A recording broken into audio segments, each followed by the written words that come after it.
So Martin's here today to talk about the launch of his new financial textbook. We wanted to grab him before he talks about it to anybody else. Quite right, well done. So, tell us all about it, what's happening? This is the first financial education textbook that is curriculum mapped to go into schools in England. It's being sent 100 copies to each of the 3,400 publicly funded senior schools in the country.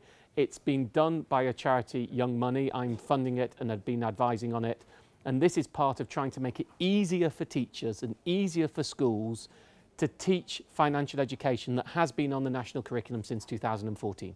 And what does financial education mean to you? What does this book include? Well, look, if I'm really honest, this isn't necessarily the book I would have written if I were writing from scratch what to tell everybody about financial ed, because it's curriculum mapped. So the state decided what would go in the curriculum in 2014. It's split across a mix of maths and citizenship within PHSE. But it does cover all the main chapters in a textbooky way. So you've got savings, you've got debts, you've got tax. Just teaching children the difference between PAYE and self-employment, mortgages, pensions, risk and reward, how to stop scams. It's very wide-ranging, and I hope it's going to make a real difference. One of the things we've been told time and time again by teachers and head teachers is they have no resources to teach this. They don't know what to teach. So Young Money, who used to be a charity called PFEG, they've changed the name and now Young Money, part of Young Enterprise. They're the experts on financial education. I've worked with them on campaigns for a number of years, including getting it onto the curriculum in the first place. We were working together with the All Party Parliamentary Group on that. And this is almost the culmination of all of it, the financial ed textbook. And I mean, you mentioned your hard-won battle to get this onto the curriculum. You've been talking about it for as long as I can remember. Why is it so important to you?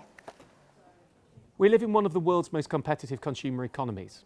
Companies spend billions on teaching their staff to sell, and on advertising, and on marketing, and we don't get any buyers training. Now, when we first got it on the curriculum, which was a battle of about 3 years, I remember I sat in a smoke-filled room with Liz Truss, as it was, who was the Secretary of State, the Minister at the time, on this issue, and we had long negotiations about what counts of it being on the curriculum, and they said, well, just do some financial numeracy examples. And I said, it's not enough, it's got to be contemporaneous, and we got it on and went, yes, we've done it. And it was a Pyrrhic victory.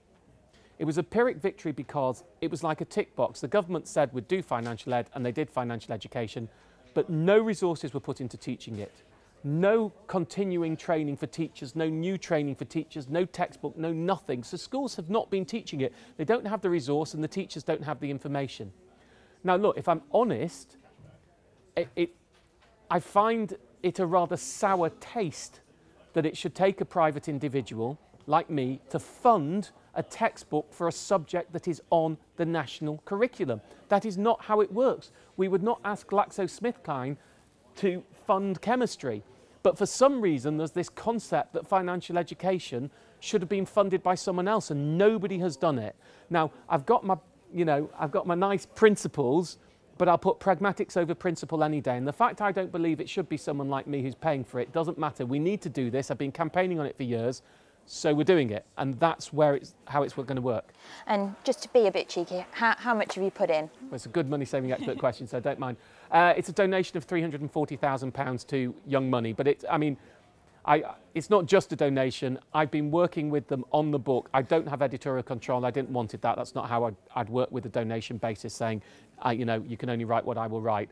But I've read it through and given my suggestions back, which they could ignore or not ignore as they chose, as have other people, and many teachers fed through on it, to make sure that we're trying to do the best that we can in this first iteration of this English textbook. And as I say, all publicly funded schools will get it sent to them for free, and there's a teacher's guide as well. It's not a standalone.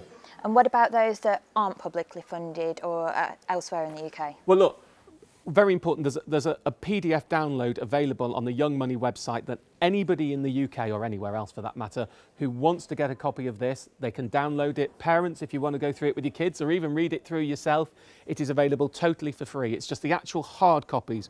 We felt we needed to help schools with a physical hard copy because it makes it easier going to the publicly funded schools. Private schools, I'd love it if you teached it too. And can I give my big plea here?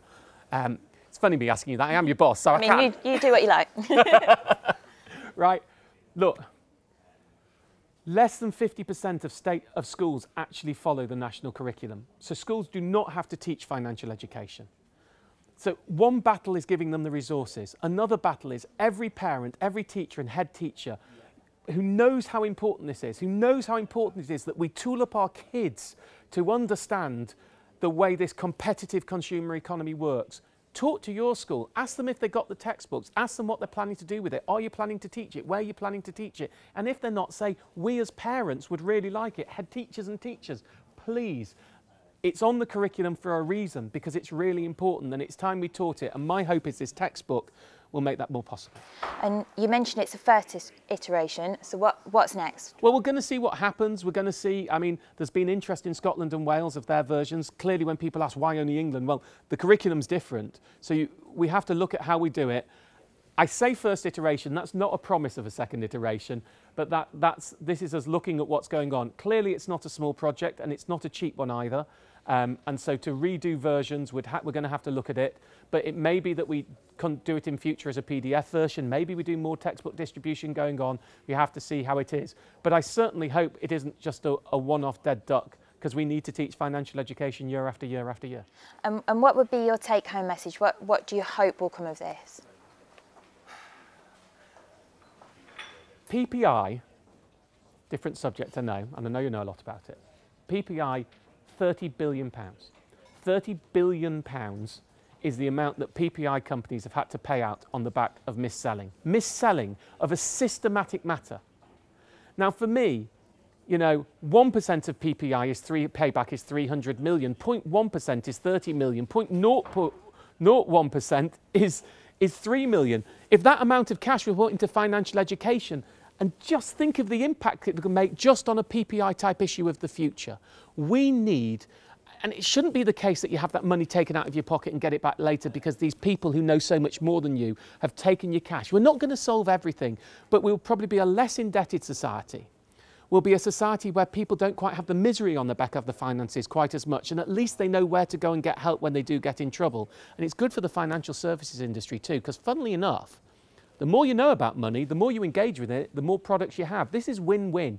So my hope is it's a start and just a little nod towards changing society so people have more financial capability. Thank you very much.